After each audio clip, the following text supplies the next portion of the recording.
Continuamos en nuestro estudio del Evangelio de Lucas. Vamos a ver hoy los últimos versículos del capítulo 14, así que le invito a que vaya conmigo allí y podamos retomar nuestro estudio del Evangelio de Lucas. Hoy, como dice allí en la pantalla, vamos a ver esta última porción que nos habla acerca del discipulado, lo que significa seguir a Jesucristo, pero no solamente seguirle, sino que no es lo mismo ser un seguidor que un discípulo, y a veces nosotros no vemos esa diferencia. Antes de ir al estudio, vamos a tener la lectura o la video lectura. Vamos a ver allí, si puede prestar atención y escuchar, para que podamos tener estos versículos para nosotros hoy.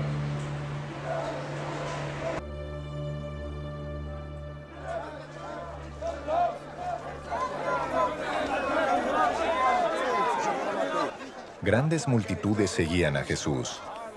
Y él se volvió y les dijo: si alguno viene a mí y no sacrifica el amor a su padre y a su madre, a su esposa y a sus hijos, a sus hermanos y a sus hermanas, y aun a su propia vida, no puede ser mi discípulo.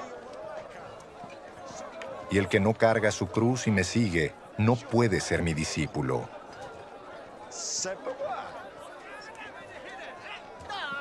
Supongamos que alguno de ustedes quiere construir una torre. ¿Acaso no se sienta primero a calcular el costo para ver si tiene suficiente dinero para terminarla? Si echa los cimientos y no puede terminarla, todos los que la vean comenzarán a burlarse de él y dirán: este hombre ya no pudo terminar lo que comenzó a construir. O supongamos que un rey está a punto de ir a la guerra contra otro rey. ¿Acaso no se sienta primero a calcular si con 10,000 hombres puede enfrentarse al que viene contra él con 20,000? Si no puede, enviará una delegación mientras el otro está todavía lejos para pedir condiciones de paz. De la misma manera, cualquiera de ustedes que no renuncie a todos sus bienes no puede ser mi discípulo. La sal es buena, pero si se vuelve insípida, ¿cómo recuperará el sabor? No sirve ni para la tierra, ni para el abono. Hay que tirarla afuera. El que tenga oídos para oír, que oiga. Muy bien, vamos a orar un momento. Señor, queremos rogarte que tú uses tu palabra, lo que acabamos de escuchar y leer aquí en Lucas, para enseñarnos, para instruirnos en esta mañana y desafiarnos también con ella. Te lo rogamos en nombre de Jesús. Amén. ¿Puedes prender la luz, Francisco, por favor? El contexto de lo que está sucediendo aquí, como ya han pasado algunas semanas, es que el Señor Jesucristo está enseñando y está dando instrucciones aquí a sus discípulos, y lo sorprendente es que ahora lo que está diciendo el Señor, ¿no?, y mostrando a ellos, es luego de esta parábola de el anfitrión. ¿Se acuerda? Jesucristo está ahí al principio del capítulo 14, está en la casa de un fariseo en una cena y sana a un hombre con hidropesía, decía allí, o un hombre hidrópico. Y luego de eso damos esta parábola de la cena, ¿se acuerda? Y un gran banquete. Y él dice que invitó a muchos y no quisieron venir.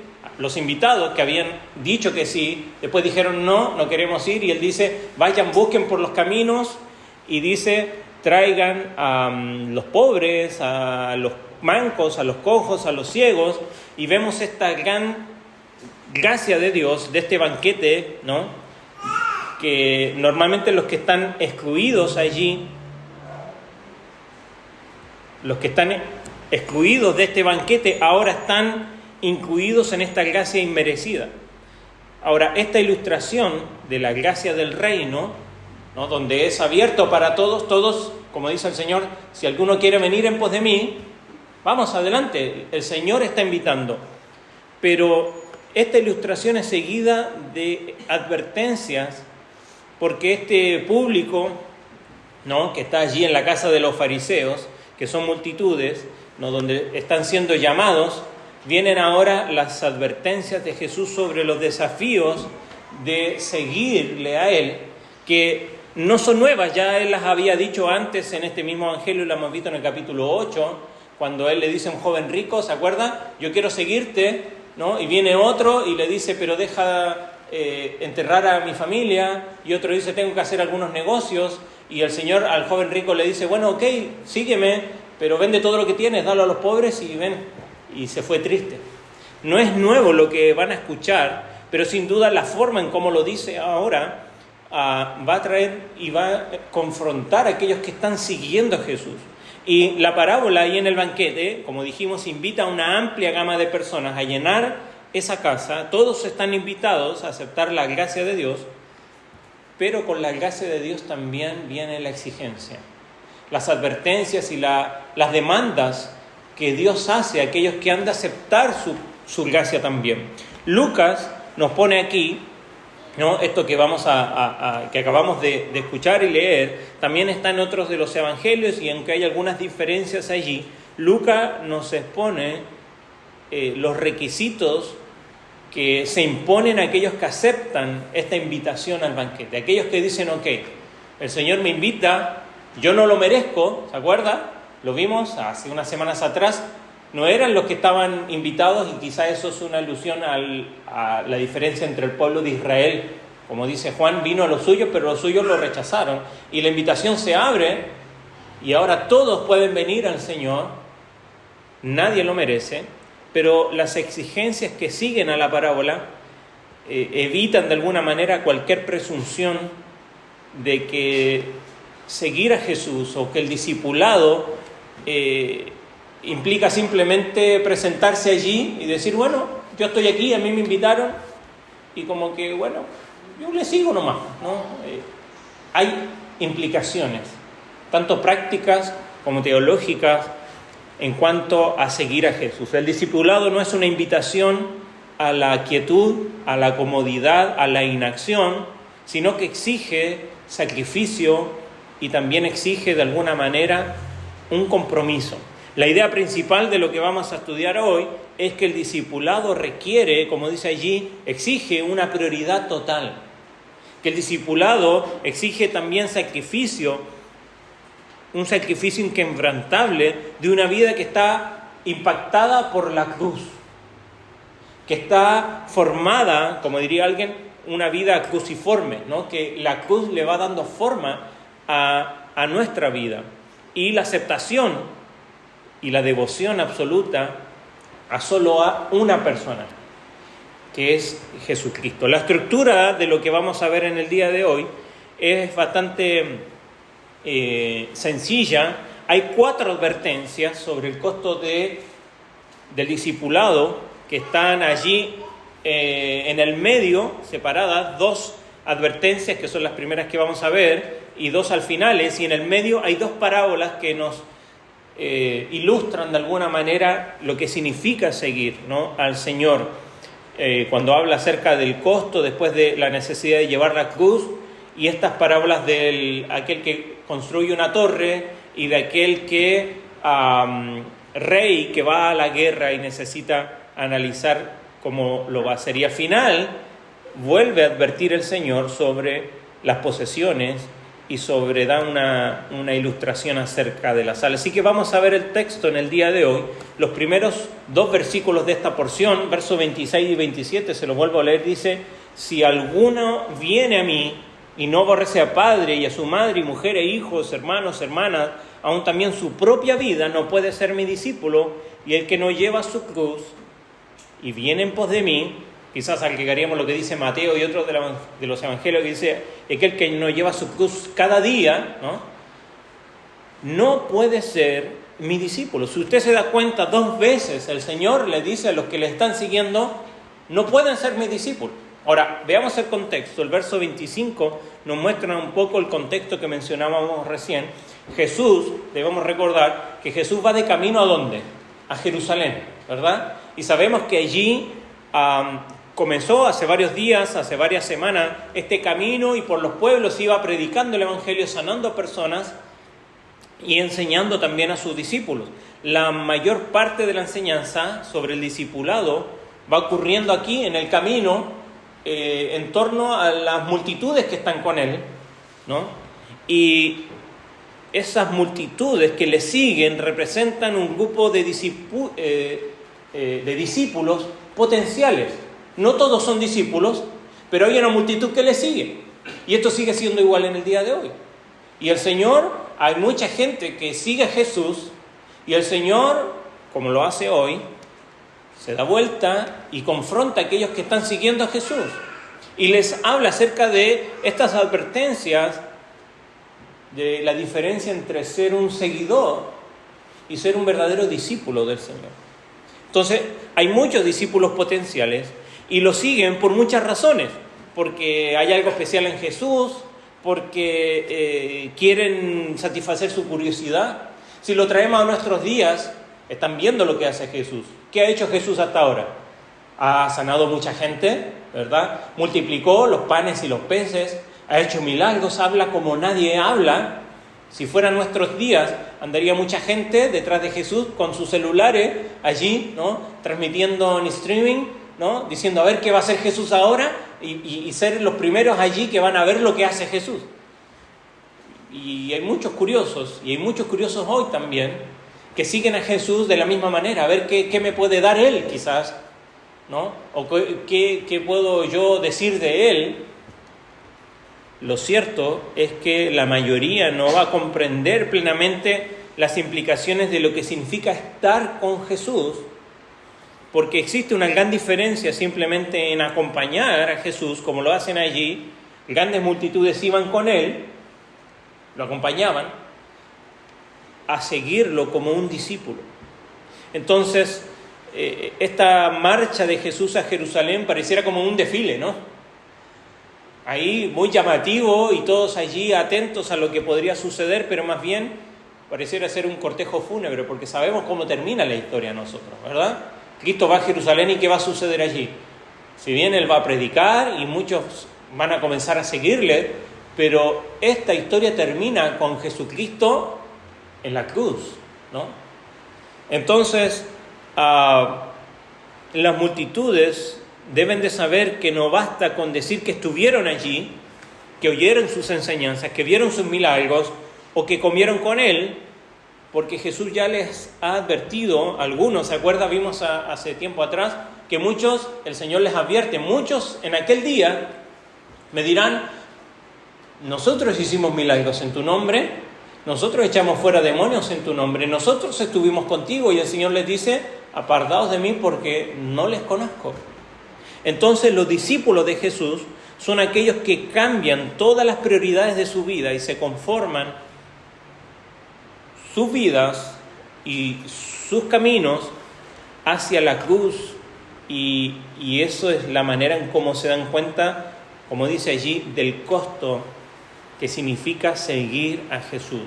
Como dice ahí, parece extraño instruir a sus discípulos, lo vimos en el capítulo 6, creo, cuando el Señor le dice, oíste que fue dicho, amarás a tu prójimo, y yo digo, amad a vuestros enemigos, ¿no?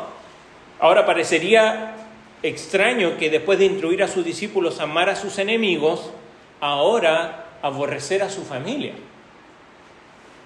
¿Qué significa?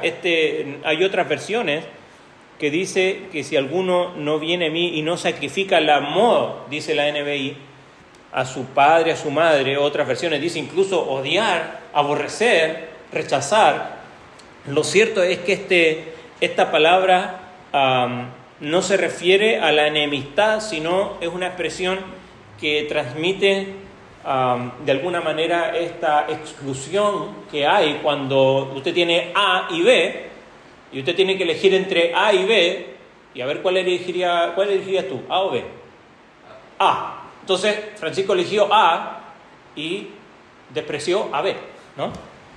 No podemos elegir ambas. Estamos en un lugar donde se nos abren dos caminos y tenemos que tomar una decisión, ¿no? Y a veces cuando usted ha hecho excursión por allí, en algún sendero, o va manejando, cuando no teníamos GPS, ¿no? Y llegamos ahí a dos aberturas y decimos, hay que ir por la derecha o por la izquierda. Y usted decide ir por la derecha.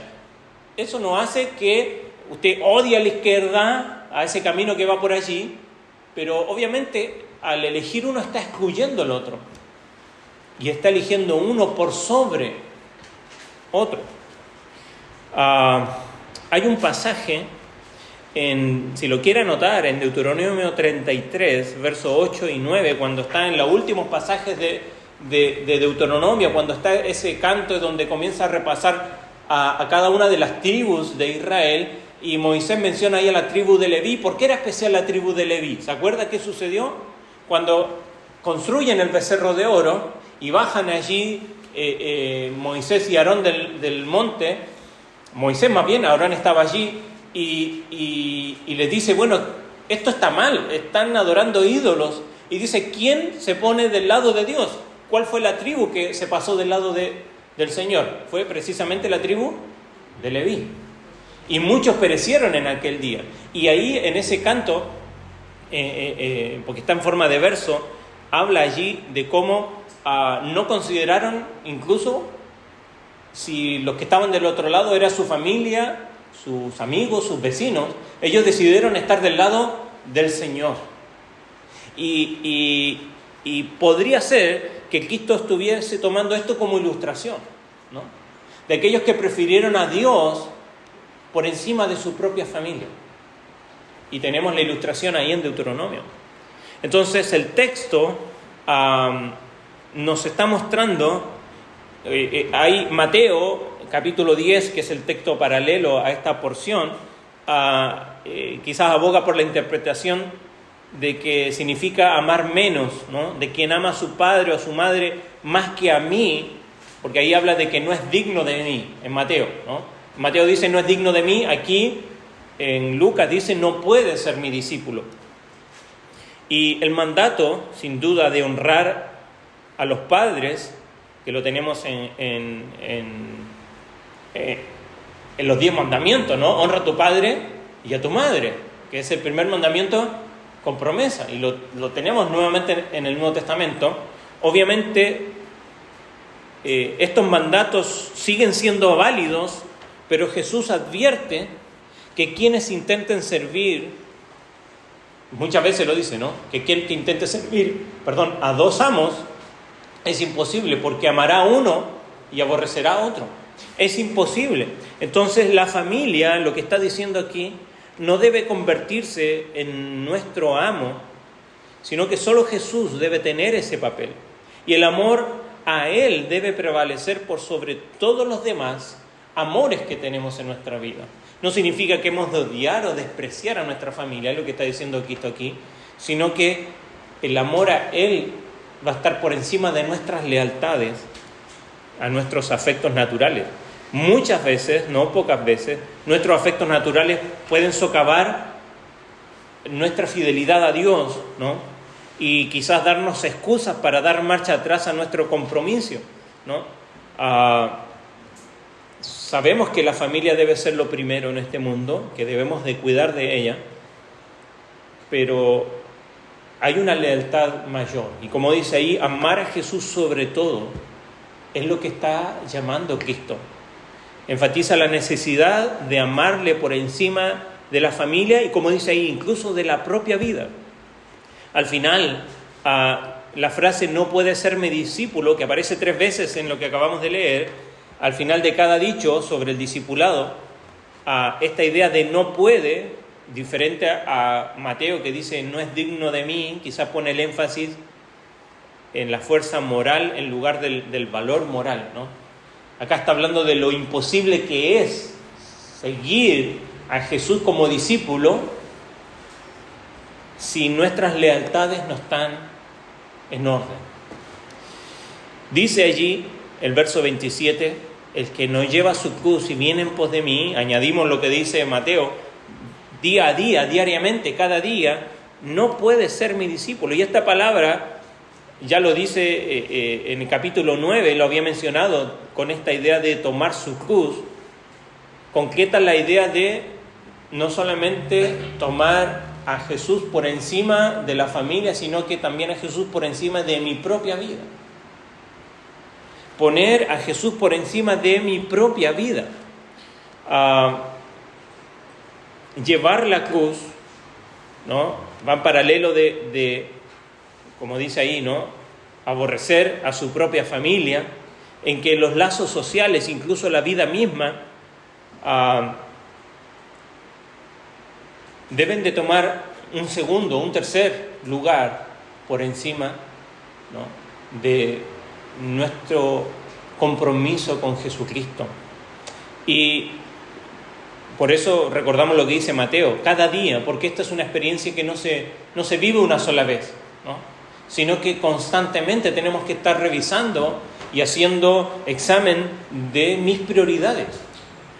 Como dice ahí, llevar la cruz y seguirlo, dice un discípulo, debe estar dispuesto a cargar con la cruz y seguir a Jesús sin importar las consecuencias. Cuando vemos de cargar la cruz, algunos dicen, mi hijo, usted no lo conoce, mi esposo o mi esposa, esa es mi cruz, ¿no? O mi trabajo. No tiene que ver con dificultades en nuestra vida. Recordemos que hasta este momento Jesucristo aún no llega a la cruz. Los discípulos no saben qué va a suceder allí, ¿no? En la cruz. Lo que debemos recordar es que en este tiempo, en el Imperio Romano, era común en los caminos y por las calles ver que muchas personas eran crucificadas, ¿no? Lo de la crucifixión era algo común, era la forma más vergonzosa de morir. Y era atemorizante, ¿no? Y era así público para infundir temor en aquellos que podrían ser castigados. Pero lo que hacían los romanos era que no solamente iban y los crucificaban, sino les hacían cargar su cruz hasta el lugar de la cruz, tal como lo hicieron con Jesús, ¿no? Le dijeron, aquí toma tu cruz, y aquel que tomaba la cruz ya no había vuelta atrás, ¿no? Su condena ya estaba sentenciada. Él sabía que aquel que tomaba la cruz sabía que iba ¿a dónde? A la muerte. Ya no había vuelta atrás. Y esa es la idea de lo que Jesús está diciendo. Aquel que decide seguirme a mí, no hay vuelta atrás. Es como lo hace Alejandro Magno cuando llega allí al final del Mediterráneo para pelear contra los persas. ¿Se acuerda qué es lo que hace? Él quema sus naves. Dice, ¿por qué? No hay vuelta atrás. Esto es lo que debemos hacer. Bueno, mucho más nosotros, desde el día que hemos decidido seguir a Jesús, el Señor dice, esto es un compromiso donde no hay vuelta atrás. Donde seguirme a mí significa que vas un camino hacia la muerte. Ahora, ¿qué muerte? Como dice allí, el que no lleva su cruz y viene en pos de mí, y como lo dice en otros pasajes en mismo Lucas, aquel que no se niega a sí mismo. Por eso habla aquí de las lealtades a nuestras relaciones sociales, y hablando de las más profundas, como la familia, pero también a nosotros mismos. Pues muchas veces tenemos como... Ayúdame atrás, hijo, va a pasar. A veces tenemos como mayor lealtad nosotros mismos, mis propios intereses, mis planes, mis estudios, mi trabajo, mis proyectos. Pero sin duda el Señor está diciendo que es imposible ser su discípulo si primero no nos negamos a nosotros mismos y a toda otra lealtad en este mundo. La pregunta es tú, cuando te enfrentas a tus relaciones, cuando te enfrentas a tu propia vida, puedes decir, si estoy en un compromiso, he decidido, como dice ese corito tan antiguo, he decidido seguir a Cristo, pero ¿soy un discípulo? Bueno, estas son las primeras advertencias. Luego de eso, el Señor va a tomar dos parábolas. Y la primera es la parábola del constructor. Ahí en el verso 28 dice, porque ¿quién de vosotros, queriendo edificar una torre, no se sienta primero? Dice lo mismo después del que va a la guerra. Dice, no se sienta primero, y habla de evaluar, de examinar. Entonces la pregunta, ¿quién de vosotros? Espera una respuesta obvia, ¿no?, de que nadie entre nosotros haría algo tan imprudente de comenzar a construir una torre y luego no poder terminarla, ¿no? No sabemos qué tipo de torre. Lo más probable es que, según la audiencia que está teniendo, la mayoría personas rurales, ¿no? La vida en Israel era básicamente rural, agrícola, ¿no? Luego va a dar una ilustración de un rey que va a la guerra. No sabemos si esto es una torre militar, creo que no. Era común en las viñas, en los viñedos, construir torres de vigilancia para ver los enemigos que podían robar o los animales que podían venir a dañar también las plantaciones. Y construían como si fueran los espantapájaros en el día de hoy, pero también torres de vigilancia allí para cuidar de sus tierras, sea cual sea fuera la torre. Lo que nos dice aquí es que Jesús atrae la atención de la audiencia allí, como dijimos, discípulos potenciales que están dispuestos a asumir el compromiso radical que exige Jesús. Y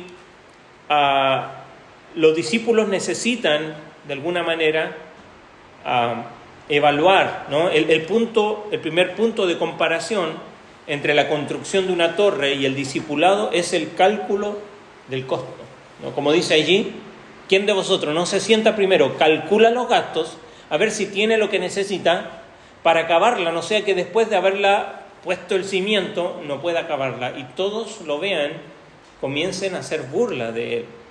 Los discípulos necesitan una fortificación, quizás esto defensiva, para resistir los ataques, ¿no? Quizás esto ilustrativamente, pero Jesús supone que las personas suelen tener cuidado de no embarcarse en un proyecto sin estar seguros de su capacidad de llevarlo a cabo y poder terminarlo. Entonces, él dice, primero se sienta y delibera y calcula el costo, ¿no? Y uno tiene que sentarse y hacer un balance antes de poder levantarse y enfrentar cualquier desafío. Entonces, el punto aquí gira en torno al deseo de evitar la vergüenza, el miedo al ridículo público que implica que alguien comience a construir algo y no pueda terminar. Entonces, si en este caso la torre fue para protegerse de saqueadores, solo va a servir para anunciar la debilidad, incluso convertirse en una invitación al ataque. Sin embargo, si la persona calcula cuidadosamente el costo antes de comenzar a construir, gastará y se esforzará todo lo necesario para terminar esa torre. Entonces, cuando la imagen aquí se relaciona con el discipulado, como dice allí la lección, es esencial reflexionar sobre el costo del discipulado antes de comprometerse. Y esto no significa para decir, no, ¿sabes qué? Tiro para atrás. Vamos a llegar a eso al final, ¿no? ¿Qué pasa si, bueno, calculé y creo que no me da, me tiro para atrás? Ya vamos a ver eso. Pero sí ser conscientes de lo que significa seguir a Jesús, ¿no? No solamente para ver si puedo terminar, ya vamos a ver cuáles son los recursos con los que contamos, pero el seguir a Jesús debemos ser conscientes cuáles son las consecuencias que va a traer seguir a Jesús. Por supuesto, vamos a Efesios y decimos en los primeros versículos de Efesios, alabamos, como dice ahí Pablo, bendito sea el Dios y Padre nuestro Salvador, que nos bendijo con toda bendición espiritual. Pedro nos dice que Dios nos ha dado todas las cosas que pertenecen a la vida y la piedad para vivir como Él manda. O sea, nos está diciendo constantemente que Dios nos ha dado todo lo que necesitamos para vivir en este mundo por medio de Cristo. El asunto es, que seguirle a Él no va a ser un camino fácil. Ya lo vimos precisamente en este capítulo y en el anterior, que Jesús le dice, no vayan por el camino ancho, que es muy fácil y está lleno de gente. Hay un camino y una puerta estrecha, y el camino es difícil, pero es el camino de esperanza y es el camino de salvación. Y el discipulado, como dice ahí, no es un impulso repentino, sino es una decisión deliberada, considerando el costo. Muchos deciden seguir a Jesús por emociones, por conveniencia, como lo hacían algunos aquí, ¿no? Dijimos que había multitudes que le seguían. Algunos porque decían, quizás hace otro milagro de multiplicar los panes y los peces, quizás me va a sanar. Quizás muchos enfermos iban detrás de él y Jesús no los sanó a todos. No sabemos si algún familiar, sabemos que sanó a la suegra de Pedro de una enfermedad allí, pero quizás algún otro familiar de él enfermo y no fue sanado, por lo menos no tenemos el registro. Quizás alguno de los discípulos, no lo sabemos. Pero muchos iban detrás de él, siguiéndole a él, por conveniencia, o por lo que podían esperar que él hiciera en el pueblo de Israel, quizás como un liberador. Pero el Señor le está diciendo, ¿sabe? Vamos en un camino que ustedes creen que es un desfile a Jerusalén, pero resulta que nos vamos a encontrar con la muerte, con la cruz allí. Y ese es el costo de seguir a Jesús. Ahora, la segunda parábola es la parábola del rey guerrero allí, ¿no? De un rey que antes de ir a la guerra contra otro no se sienta y piensa antes de hacer frente a un ejército que su ejército tiene 10.000 y el que viene tiene 20.000. Y uno dice, a ver, esto es el doble de lo que yo tengo. ¿Qué piensa usted? No. Si fuera quizás 2, 3 más, pero es el doble.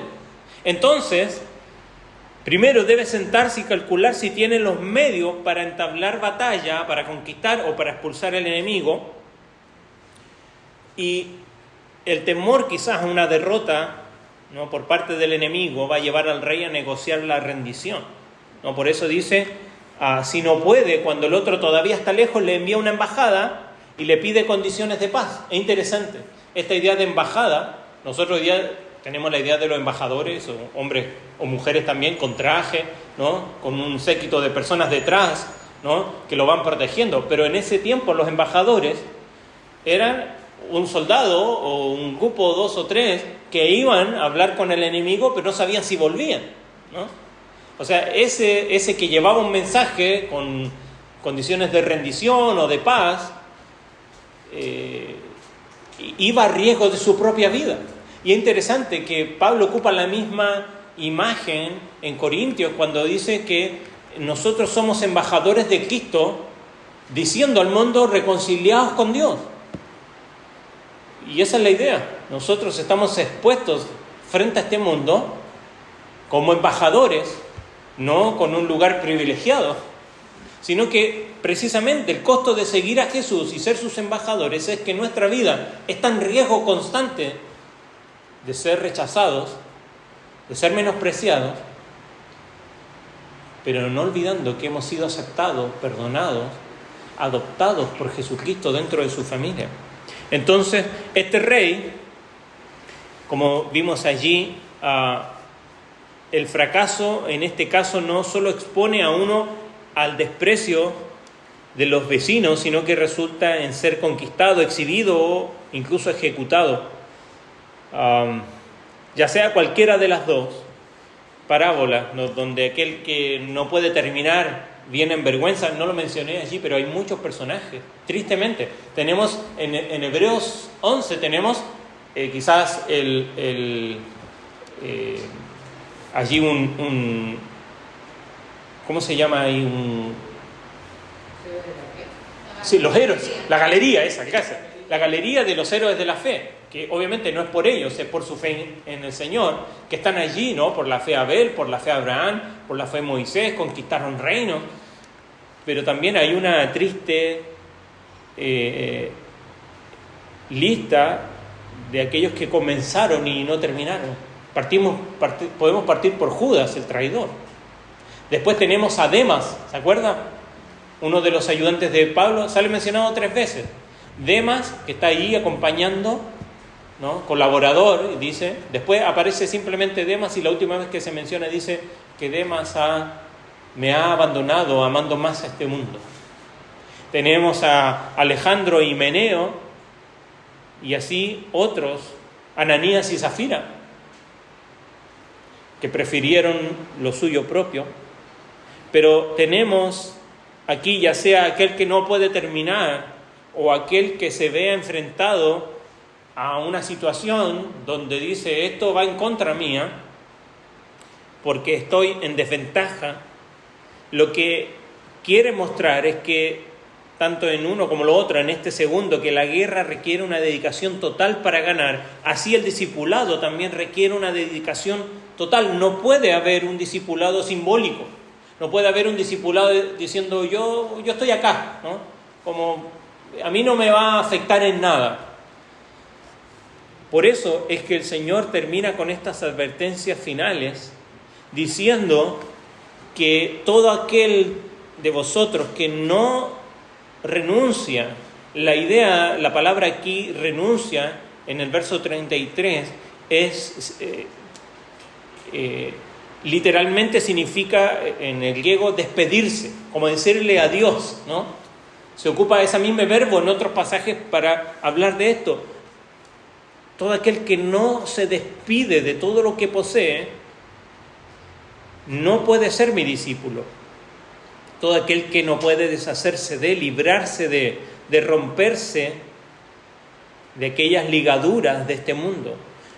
El todo, porque dice todo, verso 33, así pues cualquiera de vosotros que no renuncia a todo lo que posee, se refiere a cada cosa, tal como Jesús se dirige a cada persona que quiere ser sus discípulos, así también a cada cosa en nuestra vida. 2 veces Jesús aconseja a las personas anteriormente que vendan sus posesiones, que lo den a los pobres, ¿no? Y las ganancias allí de ellos, entre aquellos que tienen menos, a sus discípulos. Otra vez le dice un hombre rico. Pedro también dice, ahí lo va a decir más adelante cuando lleguemos al capítulo 18, Pedro le dice al Señor, nosotros hemos dejado nuestras casas, nuestra familia, hemos dejado todo para seguirte. El patrón, lo vemos aún incluso en Hechos, cuando comienza la iglesia, la comunidad cristiana allí después de la resurrección. ¿Se acuerda qué es lo que hacían? Estaban todos juntos y cada uno vendía lo suyo, ¿no? Para que no hubiese ningún necesitado entre ellos. Comprendieron que habían cosas que podían gobernarles a ellos y decidieron, por mandato del Señor y comprendiendo lo que significa seguir a Jesús, desprenderse de aquellas cosas que nos atan a este mundo. Por supuesto, esto lo podemos llevar a un extremo y puede haber abuso de esto también, ¿no? No significa que, va a llegar a su casa y va a vender sus cosas, ¿no? Pero es analizar nuestra vida y ver cuánto de las cosas de este mundo, materiales e inmateriales. Por eso habla antes de las relaciones, de nuestra propia vida. Cuánto de esas cosas nos limitan para seguir a Jesús. Y por último, habla de la sal. Dice, la sal es buena, pero si la sal se desvanece, ¿con qué se volverá a salar? Es imposible, de alguna manera, que el cloruro de sodio puro pierda su salinidad. Pero la sal que se ocupaba en Israel, ahí en Judea, venía del Mar Muerto, que tiene una mezcla de sal, de carnalita, de yeso y de otros elementos. Entonces, cuando los cristales de sal comenzaban a disolverse, dejaban un residuo que parecía sal, pero no tenía el sabor salado. Por eso dice, ¿qué pasa si parece que tenemos sal, pero lo vamos a probar y no sala nada? ¿Para qué sirve? No sirve para más, como dice allí, sino que para el muladar, o sea, para las mulas, ¿no? Allí, para ellas, o para arrojarlo afuera. Incluso también habla para el abono. Muchas veces hemos visto esta idea del lugar donde se quemaba, ¿no? El Gehenna, que era el lugar afuera de la ciudad donde se quemaban los residuos, el estercolero, ¿no? Y se le ponía sal para que pudiese hacer un efecto químico allí y empezar a descomponer también lo que había allí. Cualquiera sea el significado, lo que nos muestra es que la metáfora de la sal, como lo usan en otros lugares, Mateo 5 dice, vosotros sois la sal de la tierra, y va acompañado de 2 parábolas, ¿se acuerdan? Una ciudad situada, no se puede esconder, nadie puede esconder una lámpara, ¿no? Y aclara allí que la vocación de los discípulos es ser luz a este mundo, ¿no? Así la sal también es antiséptica y debe impactar a este mundo y evitar que este mundo se siga corrompiendo. Entonces la imagen de la sal se relaciona con el discipulado y se aplica aquí a las características que Jesús acaba de mencionar. La disposición a renunciar a los parientes, a la vida cómoda, a la vida misma por el bien de ser un discípulo de Jesús. Una forma falsa de discipulado puede parecer sal, pero el proceso gradual, ¿no?, donde se va descomponiendo, lo único que va a dejar es un montón de desechos sin sabor. Y muchos discípulos podrían ser ese tipo de sal. Por eso termina diciendo el último versículo: esto no sirve para nada, no es apto, es la idea, ¿no?, sino para echarla fuera. Entonces, el discípulo que se vuelve sin sal es peor que uno que nunca comenzó como discípulo. Es una exageración sin duda, ¿no? Emplea esta hipérbole, ¿no? No debe interpretarse como que uno podría estar mejor si nunca decidiera convertirse en discípulo, sino que cuando se trata del discipulado, recuérdelo bien, o es todo o es nada. No hay un punto medio. ¿Se acuerda qué le dice el Señor a la iglesia de la Odisea? Tengo contra ti que eres tibio. No eres frío ni caliente, eres tibio. En la Odisea era un lugar como nuestra zona. Habían termas y también habían fuentes, como la fuente de agua Salto allá, ¿no? Entonces, imagínense que se mezcla el agua de las termas con el agua de agua Salto allí, la fuente de agua fresquita allí. ¿Qué pasa? Usted puede tomar de esa agua mezclada, la vomitaría, porque viene tibia. Usted quiere refrescarse, ahora usted va a las termas porque quiere agüita caliente, pero se mezcla con la fría. ¿Sirve de algo? Tampoco sirve de nada. Y es lo que pasaba en esa zona de la Odisea de Colosas. Y el Señor dice: esto no sirve. O eres frío o eres caliente. Y esto es lo que está diciendo el discipulado: o es todo o es nada, cuando se trata del discipulado. Y aquellos que no logran darlo todo a Jesús están en el mismo barco de aquellos que nunca han dado el primer paso. Ambos están destinados a perderse. Por eso ahí las advertencias finales es renunciar a aquello que no solo a nuestras posesiones, sino que a aquellas cosas que nos poseen a nosotros. Y como dice la sal que pierde su favor, que un discípulo tibio, sin compromiso, no es útil para el reino. Y terminamos con estas aplicaciones. ¿Qué es lo que nos dice y que podemos sacar de aplicación para nosotros en el día de hoy? Primero, la exigencia total del discipulado. Muchos de los que vienen a Cristo no tienen idea de antemano de lo que esta decisión va a costar finalmente. Por supuesto, muchos han escuchado un evangelio fácil, muchas veces no se confronta con el evangelio y con la verdad del pecado porque no queremos lastimar y ofender a la gente, pero la Biblia es clara en mostrarnos de que seguir a Jesús no es simplemente cumplir, como lo hemos dicho muchas veces aquí, con una lista de cosas, como venir aquí, dar ofrendas, cantar y apartarme de ciertas cosas en mi vida. Es una relación. Es una relación y las relaciones cuestan. Aquellos que estamos casados sabemos que cuesta. Aquellos que tenemos hijos sabemos que cuesta. Aquellos que tenemos relaciones laborales sabemos que cuesta mantener las buenas relaciones. ¿Cuánto más con nuestro Salvador? Por eso, esto deja en claro que el discipulado es costoso. Si se le compara con un rey que se prepara para ir a la guerra, los discípulos deben estar preparados para darlo todo en una batalla de vida o muerte. No será un paseo tranquilo por el jardín allí o por el Parque Solari. El discipulado es solo para aquellos que han considerado el valor de lo que significa estar con Jesús y están dispuestos a pagar el precio de vivir esa vida, de compartir esa vida con otros. Jesús no esconde sus requisitos en una letra pequeña, sino que Él los dice con valentía a todos.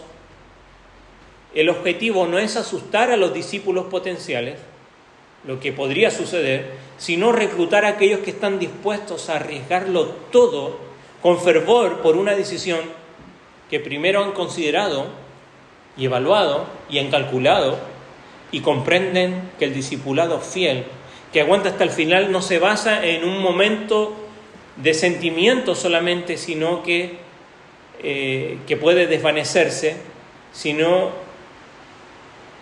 que Él no quiere discípulos que simplemente quieran seguir el camino, considerando las enseñanzas, sin absorber también los valores fundamentales que significa seguir al Señor. Para Jesús el discipulado es una propuesta de una u otra manera que deba aceptarse con temor y temblor, porque Él, seguir a Jesús, el discipulado requiere una transformación total. Y si hay algo a lo que tenemos reticencia como sociedad, es miedo al cambio, ¿verdad? Siempre queremos mantener el statu quo. Cuando nos empieza a cambiar las cosas, tenemos miedo. Pero seguir a Jesús, déjeme decirle que es constante cambio.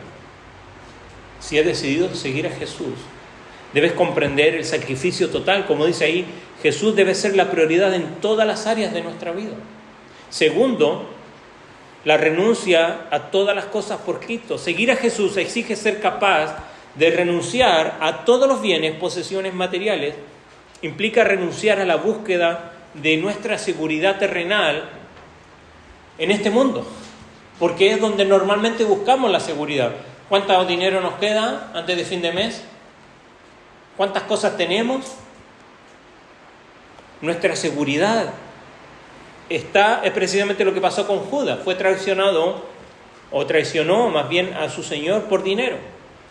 Requiere abandonar todos los proyectos, planes, metas personales que uno establece a lo largo de la vida con el propósito de un beneficio en mi propio honor, en mi propio beneficio. Los discípulos no pueden jugar a lo seguro.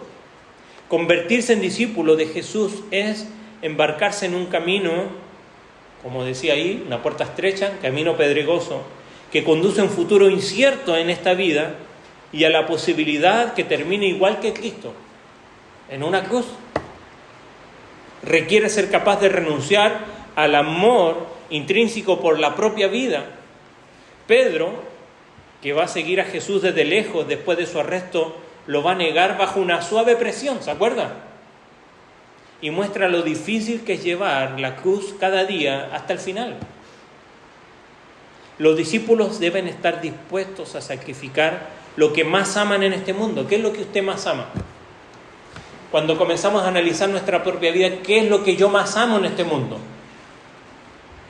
Muchos de nosotros hemos perdido en nuestra vida cosas que amamos, pero simplemente porque el Señor nos quiere enseñar que a veces nuestro amor está desenfocado. ¿Se acuerda Abraham a su hijo Isaac?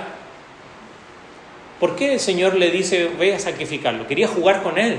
Quería mostrarle a Abraham que el amor por su hijo había llegado a un punto inadecuado y que su lealtad a Dios era primero que su amor por su hijo. ¿Era mal amar a su hijo? No.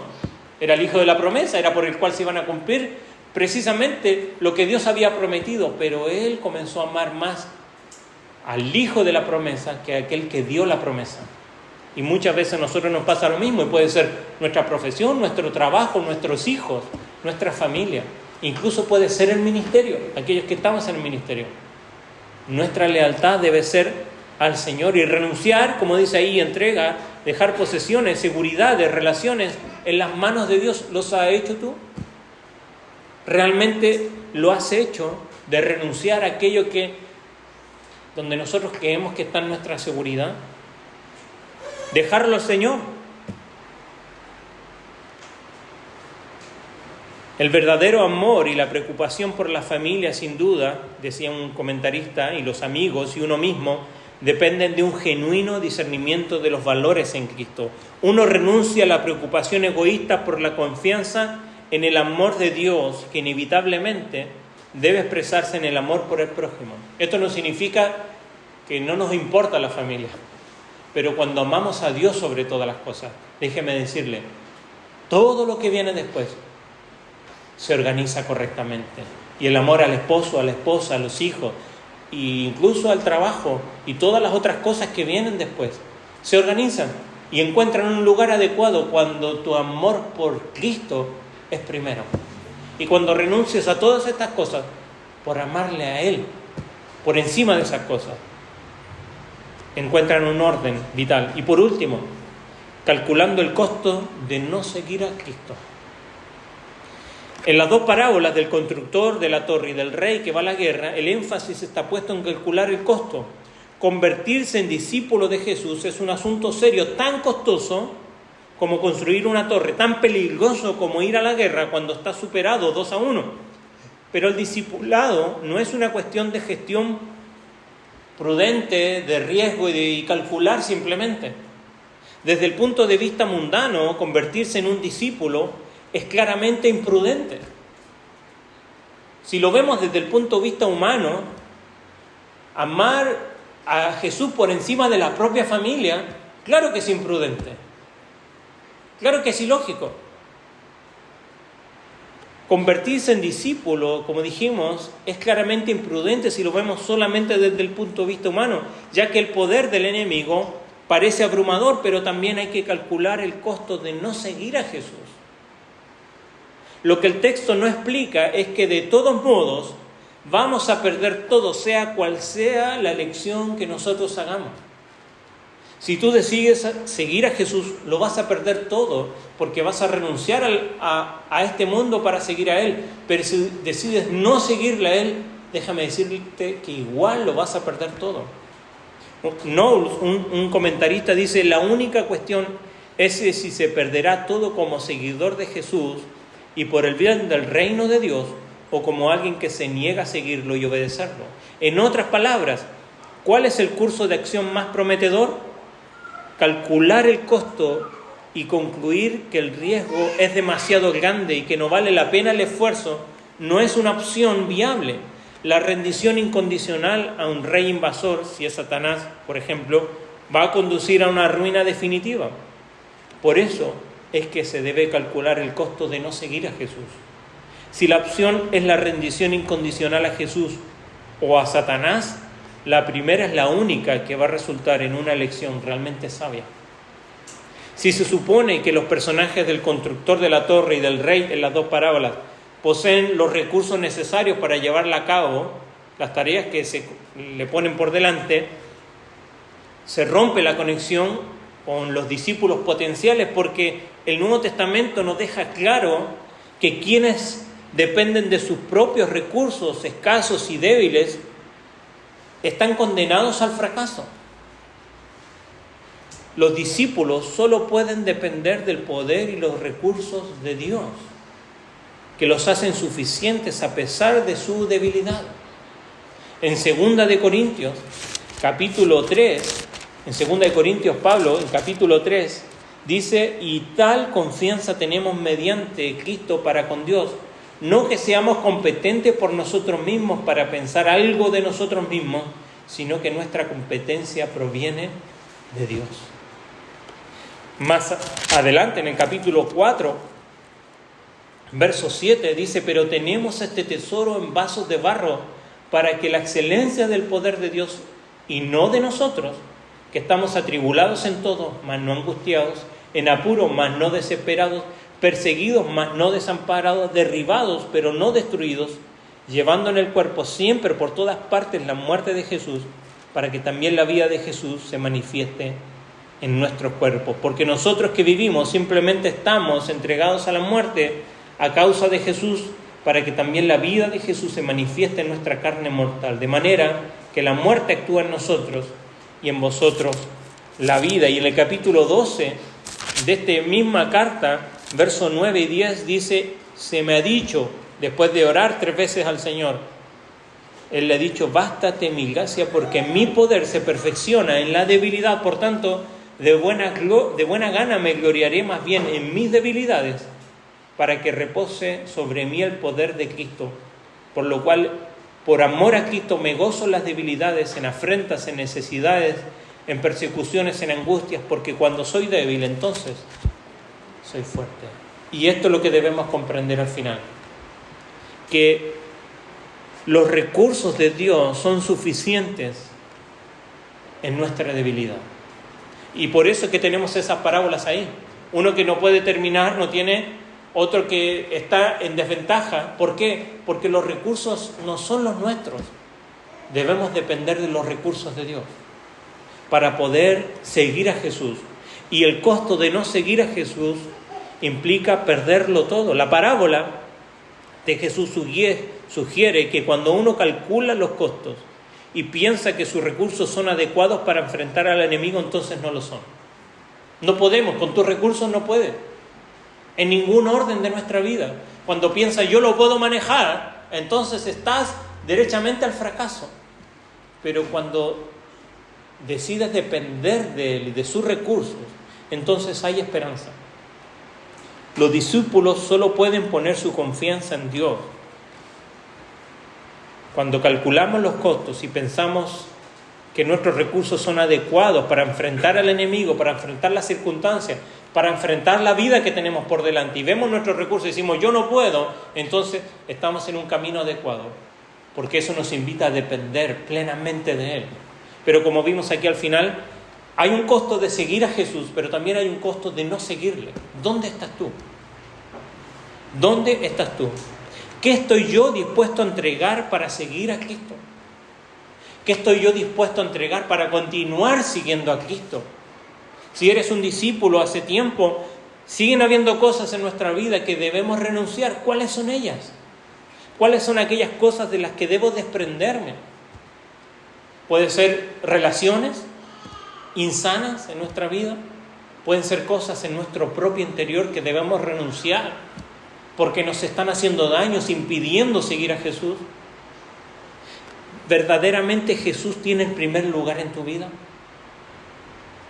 La verdad es que tenemos que reconocer que no lo es cada día.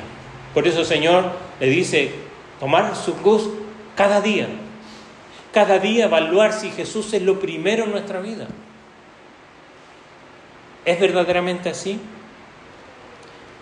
Reflexiona en cómo es tu compromiso con el Señor. ¿Es auténtico? ¿Es verdadero? ¿Es genuino? ¿O simplemente estás siguiendo las enseñanzas de Jesús, viviendo una religión, viviendo algo que es muy bueno y me ayuda y me impide, o por lo menos me invita a apartarme de otras cosas que me hacen daño? Pero el Señor está exigiendo un compromiso total. ¿Tú estás siguiendo o eres un discípulo? Que el Señor nos invite y nos ayude a reflexionar en nuestro corazón. ¿Dónde estoy yo en el día de hoy? Amén. Vamos a ponernos en pie y vamos a orar.